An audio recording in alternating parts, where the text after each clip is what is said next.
poin. Banyak sangat buku-buku yang boleh membimbing kita menjadi orang yang baik. Sebenarnya orang yang baik tidak akan rugi walaupun tidak dikenal.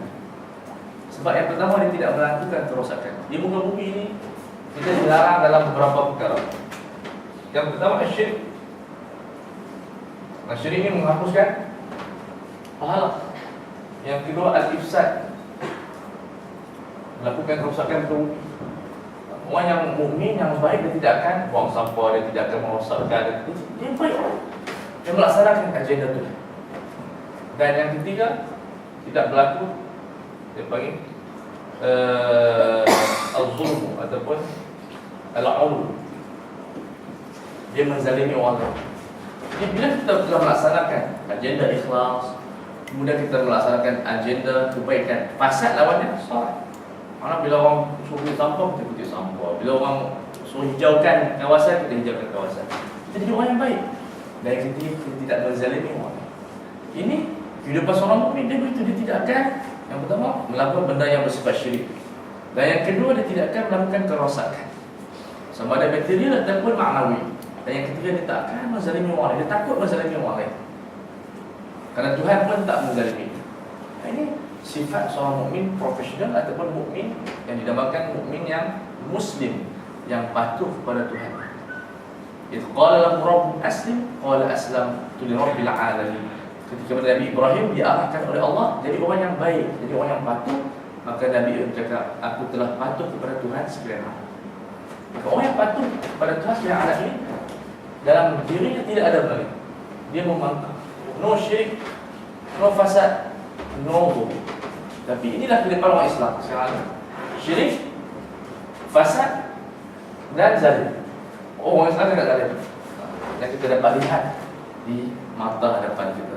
Ini adalah sebahagian daripada yang kita boleh huraikan makna al-a'mal ini adalah patuh, dan wujudan ruhnya adalah al-ikhlas. Ikhlas ni maksudnya khalas, bersih.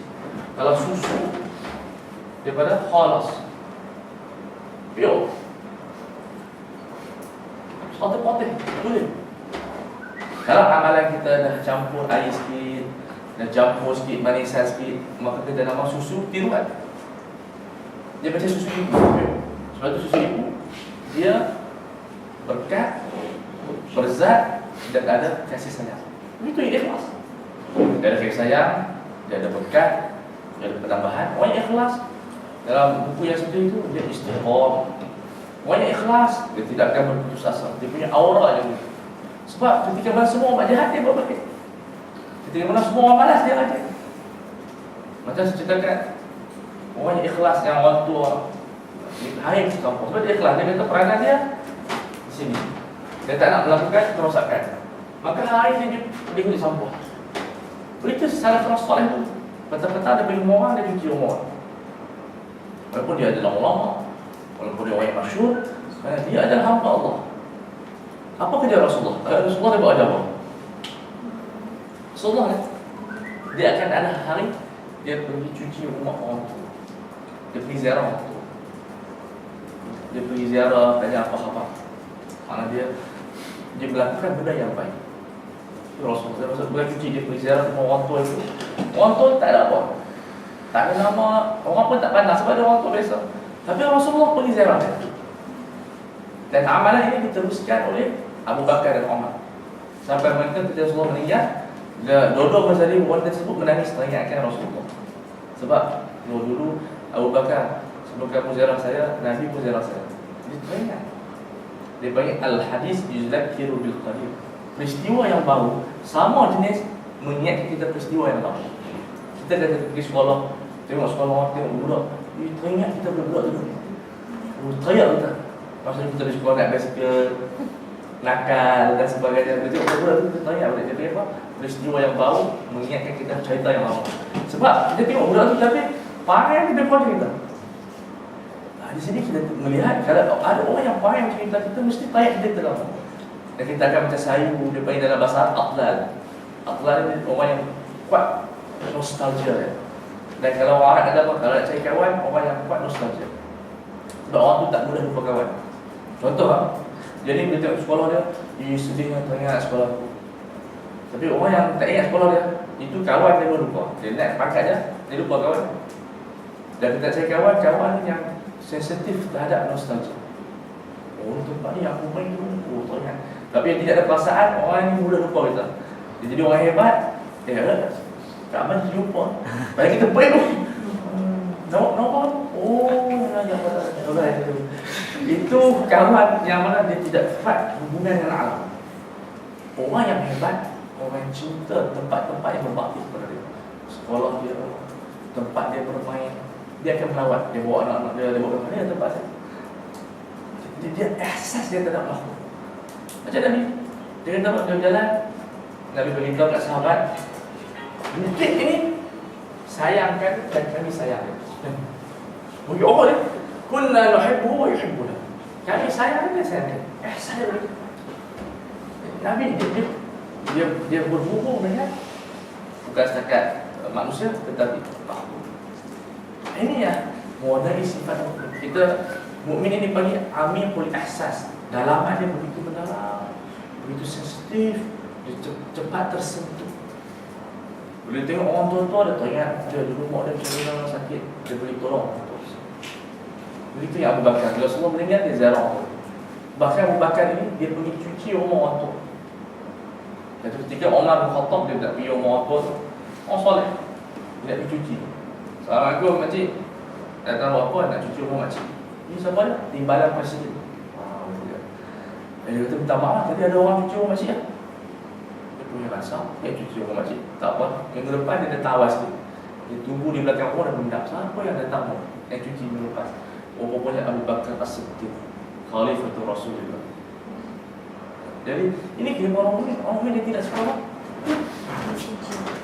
Alu. Dia tak suka mendapik kata. Kehidupan dia macam tu. Allah. Kalau dia qul inna salati wa nusuki wa mahyaya wa mamati lillahi rabbil alamin. Kalau kita cuba kita lukis dia bagi plan kehidupan kita. Kalau saya galakkan begitulah kita buat. Dia bagi apa? Aku dalam seharian kita bangun pukul 5, baca Quran sedikit, sembahyang 2 rakaat, buat witir, sembahyang subuh, baca Quran, bersiap untuk pergi kerja, kita jadi orang yang paling rajin, tolong menolong. Saya buat itu untuk student, sebab kehidupan student Azhar selukir untuk bantu. Pukul 5 pagi dia bangun, kemudian dia belajar yang aktif dalam kelas. So kita buat kehidupan kita dalam pejabat kita. Kemudian kita orang yang baik, tolong kawan. Petang kita balik rumah, kita buat apa, dan penghujung kita pukul 12. Kan kita boleh melukis kehidupan kita. Nampak begitu dalam Quran dia melukis kehidupan. So, kita buat, ini adalah kita bergerak di dalam lukisan kita. How you think, kan? Buat hasil pemikiran kamu. So kalau kita lukis, kita punya gambaran seharian. Hari Sabtu kita buat apa-apa plan. Satu, tidur lepas subuh sampai pukul 12. Oh, tak apa juga. Kalau rehat pun rehat sedikit lah. Ambil lah waktu, jangan sampai pukul 12 satu. Orang berjalan, jangan tidur begitu. Orang berjalan tidur, sampai pukul 2, 3, 4. Tak bagus. Itu pembinaan kehidupan yang meruntuhkan. Kita mesti mencipta rekod. Mana rekod kita tak hidup. Kalau sekarang kita letih dah. Tapi jangan hujung minggu tidur. Tak, mesti ada aktiviti. Kita buat aktiviti yang baru. Kita ada waktu rehat. Sebab kalau kita merancang sebegini, mesti kehidupan kita soleh. So bila kita tidak merancang kehidupan kita seharian, mana bisa apa ni? Jadi kita akan dimasuki dengan kebatilan. Kata Imam Syafi'i, seseorang itu yang tidak sibuk dengan kebenaran akan disibukkan dengan kebatilan. Illam tashghil nafsaka bil haqq syaghalaka al batil. Kalau kamu tak sibukkan diri kamu dengan kebenaran, kebatilan, maksiat akan cari kamu. So macam mana kita nak tinggal maksiat? Bukan dengan kita katakan mujahadah yang besar, tapi dengan kita melakukan kebaikan. Kalau kita lukis kebaikan kita, tengok TV ada, kita buat. Tengok TV, waktu kita boleh, kita ulang kaji, muhasabah dan sebagainya. Kita mampu membentuk mukmin yang